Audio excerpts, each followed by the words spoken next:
diagnosa. Menantu saya itu dokter juga, Dok. Nggak mungkin dong kalau dia tuh nggak tahu kalau dia punya penyakit kanker leher rahim. Hasil uji lab dan scan menunjukkan adanya pertumbuhan sel kanker di rahimnya, Bu. Dan itu harus segera dioperasi agar penyebarannya tidak kemana-mana. Apalagi sel kanker yang tumbuh di rahim Airin itu termasuk sel kanker yang ganas, Bu. Jadi dok, rahim istri saya harus diangkat. Apa nggak ada cara lain, Dok, untuk bisa mengangkat sel kanker yang ada dalam tubuh menantu saya? Cuma itu cara satu-satunya untuk mencegah penyebaran sel kanker ke seluruh organ lainnya. Dok, jadi menantu saya itu nggak bisa hamil kalau rahimnya itu diangkat. Iya, betul, Bu.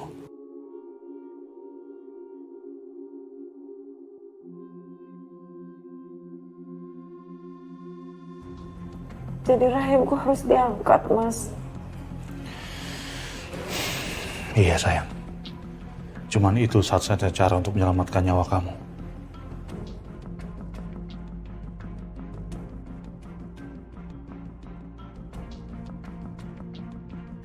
Ya Allah, inikah cobaan yang harus aku jalani, ya Allah. Aku bakalan gak punya rahim, dan aku gak bakal bisa hamil.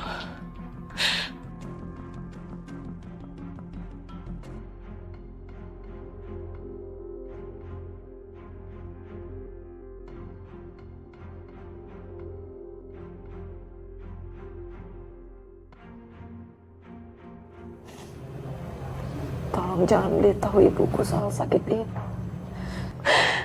Aku gak mau ibu sedih. Anaknya punya kanker rahim. Aku gak bisa punya anak lagi, Mas. Gak bisa punya anak, maafin aku, Mas. Sabar sayang.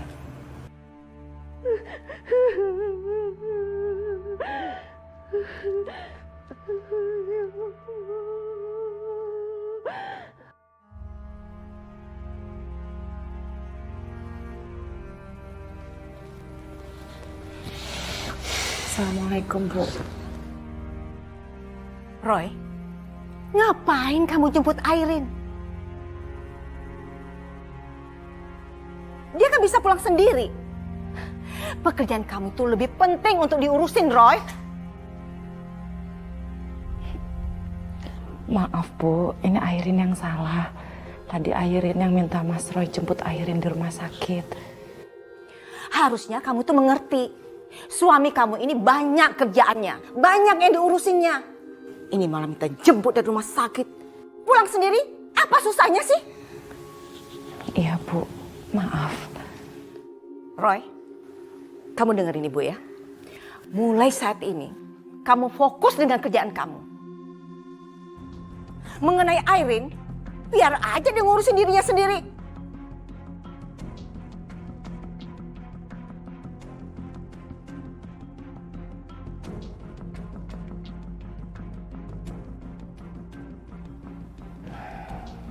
Mas, kenapa Ibu sikapnya tiba-tiba berubah sama aku? Ya kamu pikir aja sendirilah. Udahlah, aku mau kembali ke kantor.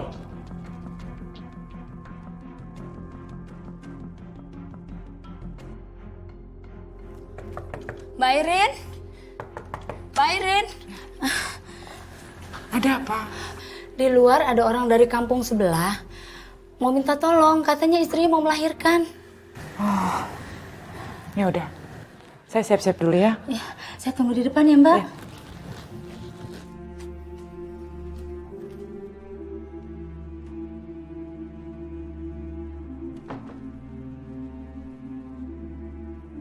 Bi, ada apa di depan rame-rame? Itu suami pasiennya Mbak Airin, Bu. Sepertinya istrinya mau melahirkan. Oh, jadi motor yang pergi tadi itu motor Airin? Iya, Bu. Yaudah, Bi, kamu ke belakang aja. Ya. Gimana sih ini si Roy? Roy? Roy? Ya, tunggu, Bu. Buruan, Roy! Ada apa sih, Bu? Harusnya ibu yang bertanya sama kamu. Kenapa kamu biarkan istri kamu tuh pergi sebelum jam kerja? Loh ya memang tiap hari gitu kan? Itu kan memang kerjaan dia, kalau ada orang datang ke sini minta tolongnya dibantu lah. Dia kan dokter, Bu. Gimana sih? Itu ya, masalah istri kamu itu. Tidak mementingkan dirinya sendiri. Sampai sakit kanker pun dia nggak tahu. Istri kamu itu lebih mementingkan orang lain daripada dirinya sendiri. Yang rugi itu kamu. Kamu yang nggak bisa punya anak. Ibu jadi mikir. Mau misahin kamu sama Airin. Kenapa baru hal ini dipermasalahkan sekarang? Bukankah selama ini Ibu dan Mas Roy selalu mendukung aktivitas Airin sebagai seorang dokter?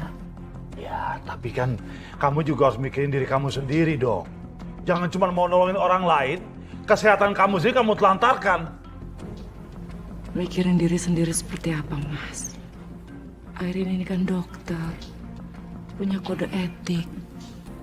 Kalau ada pasien yang butuh pertolongan, Airin harus segera membantu, Mas. Kamu tuh sibuk nolongin orang lain, sampai kamu kena kanker aja kamu nggak sadar. Jadi ini masalahnya. Karena Airin tidak bisa beri anak. Ya iyalah, laki-laki mana yang tidak mau punya keturunan dari darah dagingnya sendiri? Ya aku juga mau punya anak. Tapi kan kita bisa adopsi anak, Mas. Enggak. Ibu nggak setuju kalau kamu mengadopsi anak yang nggak tahu asal-usulnya. Kalau anak itu penyakitan gimana? Dan punya latar belakang yang nggak benar gimana?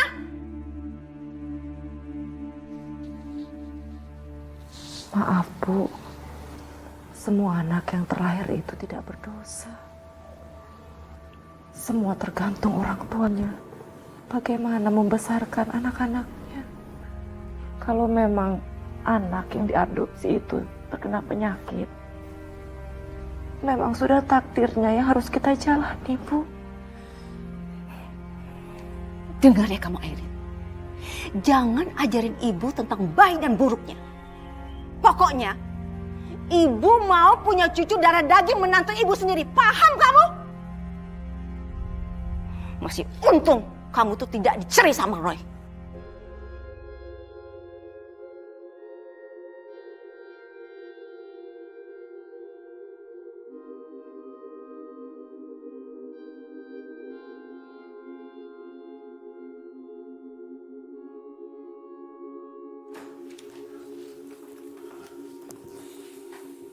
Mas, memangnya masalah ini nggak bisa diomongin baik-baik. Kenapa mesti ibu yang memutuskannya, Mas? Dia tuh ibu kandungku, Airin. Aku nggak mungkin dong menentang ucapan dia. Aku nggak mau dianggap anak durhaka. Aku paham, Mas. Aku paham. Tapi ini menyangkut rumah tangga kita. Alah, kamu tuh ngerti nggak sih? Kalau ibuku bilang jangan angkat anak, ya udah jangan. Turutin aja apa kata dia. Kamu tahu nggak sih? Semua di rumah itu kacau gara-gara kamu, tau nggak?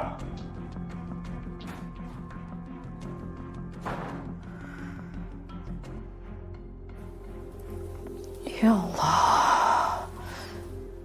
Apa yang harus hamba lakukan? Bu dokter! Bu dokter! Bu dokter! Bu, tolongin istri saya, Bu. Istri saya udah kejam, terus pingsan. Terus sekarang istrinya di mana? Ada di depan, Bu. Badar, tolong temenin bapak ini bawa ke ruang IGD istrinya. Baik dok, mari pak.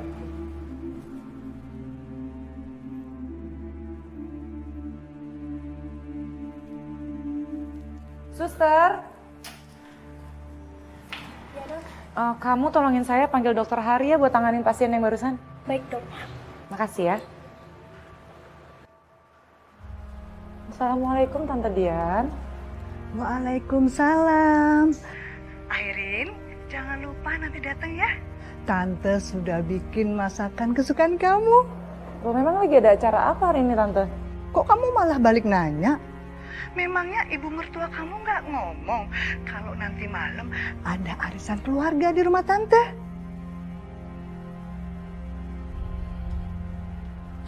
Oh, mungkin ibu lupa kali ya. Lagian kebetulan minggu ini saya lagi sibuk banget soalnya. Oh, kirain ada apa. Ya sudah, jangan lupa nanti datang ya. Insya Allah Tante. Assalamualaikum.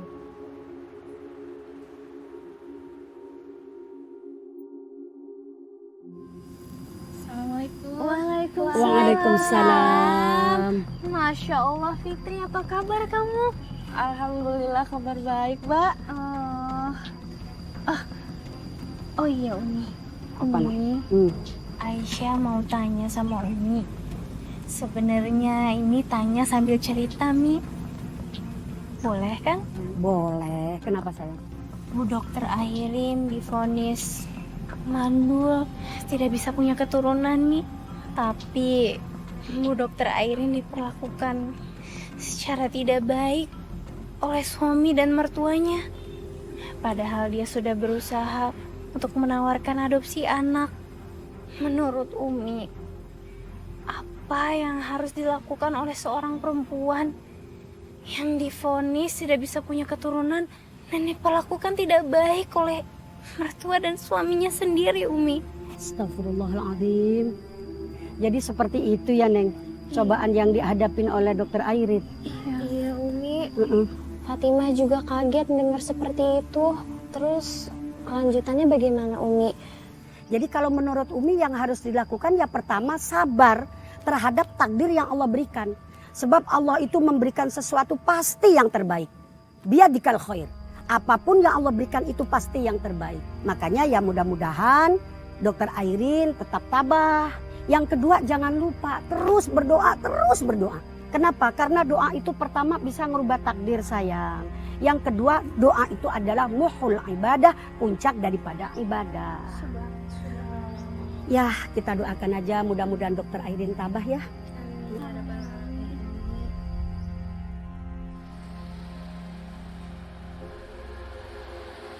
Roy, kamu itu udah punya alasan untuk bisa menceraikan Airin. Airin itu nggak bisa ngasih kamu anak. Itu sudah suatu alasan yang kuat untuk kamu bisa menceraikan dia. Kenapa kamu belum lakukan? Aku terikat janji, Bu, sama Airin. Janji apaan? Dulu, Bu, selesai akad nikah, Roy janji sama dia, Roy akan mempertahankan keluarga kita sampai maut memisahkan kita berdua. Kecuali kalau dia buat kesalahan fatal atau dia minta cerai. Tapi kan ini enggak. Emang vonis mandul bukan kesalahan fatal, Roy. Airin itu nggak bakal minta cerai karena dia memang nggak mau dicerai.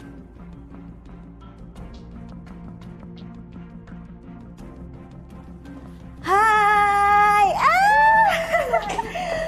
Budian, apa kabar? Sehat? Apa kabar? Airin mana? Tadi dia telepon saya. Katanya dia bisa datang loh. Tadinya sih Airin mau datang, tapi tiba-tiba ada telepon. Jadi nggak jadi dia datang Airinnya. Kirain ada apa. Mbak Yu, masih ingat nggak sama putrinya Jenggrus? Tere maksudnya? Iya. Oh iya, aku ingat. Dia ada di sini loh. Oh iya? Mana dia? Halo Tante. Ini dia Terenya datang.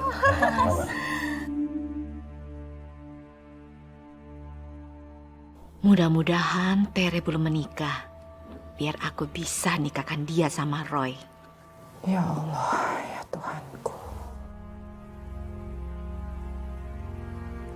Hamba sudah ikhlas. Kalau memang harus hamba menjadi perempuan yang mandul, tidak bisa punya anak, berikanlah hamba kesabaran untuk menghadapi suami dan mertua hamba, ya Allah.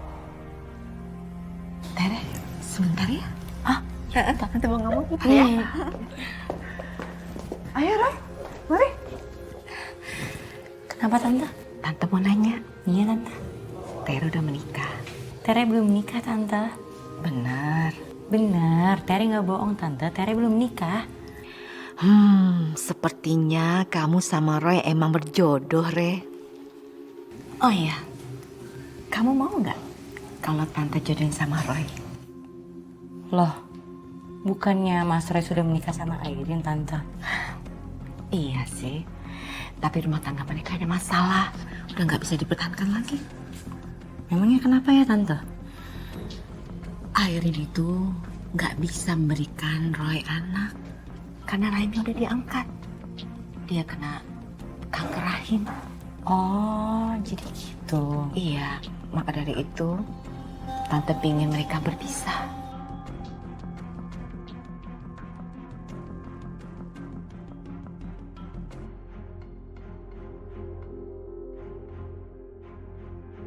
Akhirnya, kesampaian juga aku nikah sama Mas Roy.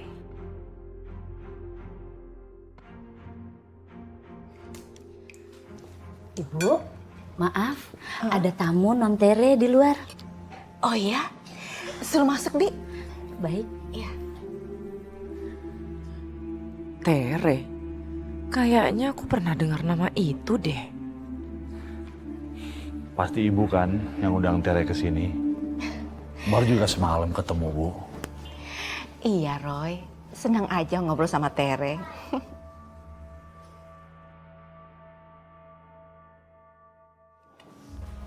Pagi Tante. Tere, pagi. Halo, kabar? Oh ya, Tere. Karena kami lagi makan, ayo ikut sekalian. Aduh, Kamu duduk jadi sini. ngerepotin nih, Tante. Oh, enggak. Ayo duduk sini. Oh ya, Airin. Tolong ambilin piring untuk Tere ya.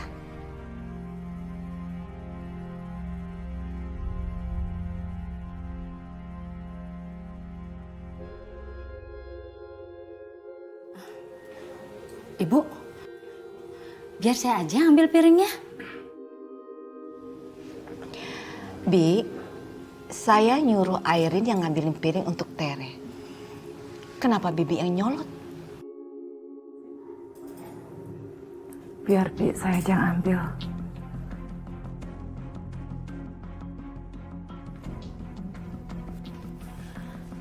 Bu, aku tinggal dulu ya. Aku masih banyak kerjaan nih buat meeting besok. Iya, Roy. Tere, aku tinggal dulu ya. Iya, Mas. Ayo, Tere. Oh ya, Tere. Tante tuh nyesel banget. Kamu itu nggak bisa menikah dengan Roy. Padahal Tante tahu bagaimana keluarga kamu. Bibit, bebet, bobotnya.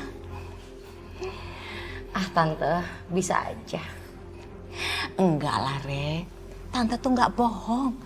Karena bibit, bebet, dan bobot itu akan menghasilkan orang yang baik dan yang benar. Contohnya sudah ada.